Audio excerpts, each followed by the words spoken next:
Avant de nous lancer dans la correction du niveau 1, je vous propose qu'on fasse une démonstration d'application de JavaScript. Et oui, parce que c'est vrai qu'on parle, on sait ce qu'on peut faire avec, mais voyons à quoi ça va ressembler.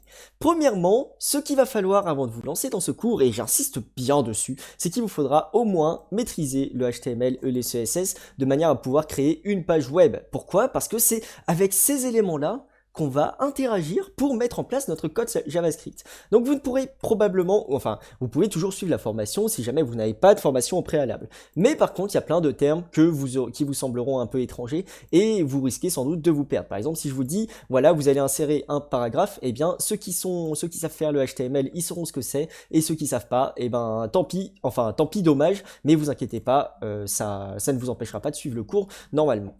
Voilà, je vous recommande quand même de vous mettre à niveau au niveau de HTML et CSS, et puis c'est parti pour la démonstration de JavaScript. Comment ça fonctionne? Le JavaScript, qu'est-ce que c'est? C'est un script qui va exécuter plusieurs instructions. Les instructions, qu'est-ce que c'est? C'est des petites commandes que le navigateur va pouvoir exécuter pour interagir avec l'utilisateur. Par exemple, lui afficher un petit message, lui afficher une petite alerte. On va voir des petits exemples. Pour écrire notre tout premier script, on va prendre une super page HTML que vous voyez juste ici. Et du coup, nous, ce qu'il va falloir qu'on fasse, c'est qu'on crée une petite balise script, juste là. On va la créer tout en bas, juste avant la fermeture du body.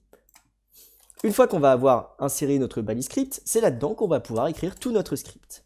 Voici notre première ligne qu'on va écrire, c'est un commentaire. Qu'est-ce que c'est qu'un commentaire? C'est très simplement une ligne de code qui ne va pas être exécutée. Ça veut dire que je peux écrire n'importe quoi ici, ça ne posera pas de problème. Si jamais il n'y a pas le commentaire, là, je risque de me faire crier dessus. Vous pouvez voir que là, il y a du rouge de partout. En résumé, finalement, un commentaire, à quoi ça sert? Ça sert très simplement à écrire du texte à destination des autres développeurs ou même à soi-même si jamais on reprend le code un petit peu plus tard. Voilà, donc là nous avons une première manière d'écrire un commentaire, et si jamais on veut l'écrire sur plusieurs lignes, il est également possible de le faire avec cette notation-là. Slash étoile, et on ferme le commentaire avec étoile slash. Voilà, nous avons réussi à écrire nos premières lignes de presque script, mais maintenant ce que je vous propose, c'est qu'on écrive une première instruction.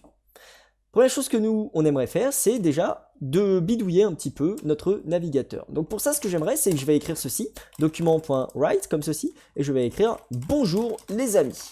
Voyons voir, sous nos yeux ébahis, comment ça va se comporter. Là, on peut voir que après la génération du HTML, eh bien on voit, oh, un petit texte qui apparaît ici. En effet, c'est simplement quelque chose que j'ai pu spécifier ici.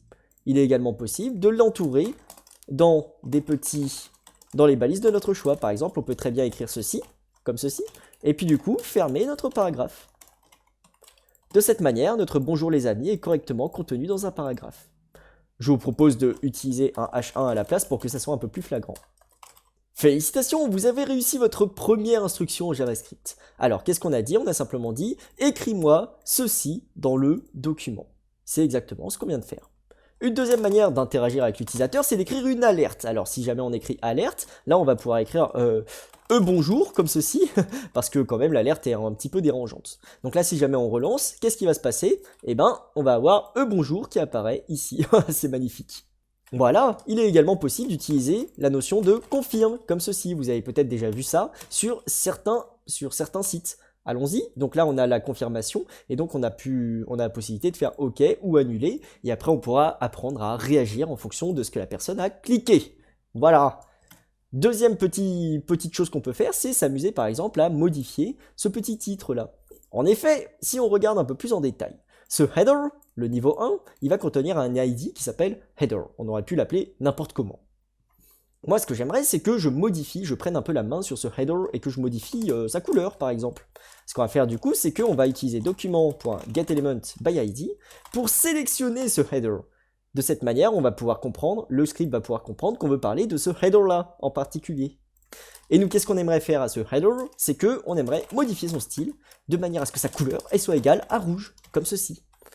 Et là, pouf, c'est magique, c'est exactement les mêmes propriétés qu'en CSS. Si jamais on avait écrit ceci, header, sélectionner le header et qu'on avait écrit couleur red, ça aurait donné exactement le même résultat. Voilà, donc c'est magnifique, vous pouvez voir qu'on peut changer à la fois le style, mais aussi interagir avec l'utilisateur. Mais c'est pas fini. En effet, si jamais je voudrais cliquer sur le niveau 1 et déclencher une alerte à ce moment-là, eh bien là, je peux également le faire. Allons-y. Donc ce qu'on va faire, c'est qu'on va stocker dans une constante le document getElementById qu'on a récupéré. On va simplement le stocker ici, on va l'appeler headerElements, comme ceci, qui va contenir cette partie-là de notre page. Et du coup, après, on en fait ce qu'on veut. C'est-à-dire que si jamais on veut le modifier, à partir de ce moment, on n'a plus besoin d'utiliser getElementById, nanana. C'est tout stocké là-dedans. Et youp, comme ceci. Ensuite, ce qu'il va falloir qu'on fasse, c'est que on configure notre titre de manière à ce que si jamais je clique dessus, oh, on déclenche une alerte. Pour ça, on va ajouter ce qu'on appelle un écouteur d'événements. Vous inquiétez pas, hein, si vous n'êtes pas à l'aise avec ça, c'est prévu qu'on les aborde dans les prochains chapitres. On va donc utiliser un écouteur d'événements qui va guetter, en fait, qui va regarder, et dès qu'on va effectuer cet événement-là sur cet élément-là, alors on va déclencher une fonction, et la fonction se trouve juste ici, elle va déclencher une alerte. Alerte, j'ai été cliqué, comme ceci. Et donc c'est parti, normalement si jamais je clique dessus, oh, une alerte apparaît. Qu'est-ce qui s'est passé? On a ajouté un getter ici, de manière à ce que si jamais il est en train de regarder comme ça, et tout, comme ça, et si jamais on clique sur le titre, eh bien, pouf, on va déclencher ce morceau de code. Et ce morceau de code, qu'est-ce que c'est? C'est une toute petite fonction qui va déclencher une alerte. Oh, j'ai été cliqué. Voilà. Je pense qu'avec ça, on a un petit peu fait le tour de ce qu'on pouvait faire en JavaScript. Évidemment, les choix vont encore plus loin. On peut échanger des données avec des serveurs, on peut déclencher des comptes à rebours, des intervalles, des trucs comme ça dans tous les sens. On aura tout le loisir de découvrir ça dans la suite avec le niveau 1. Enfin, pas tout dans le niveau 1, mais voilà. Bon courage et puis à plus tard.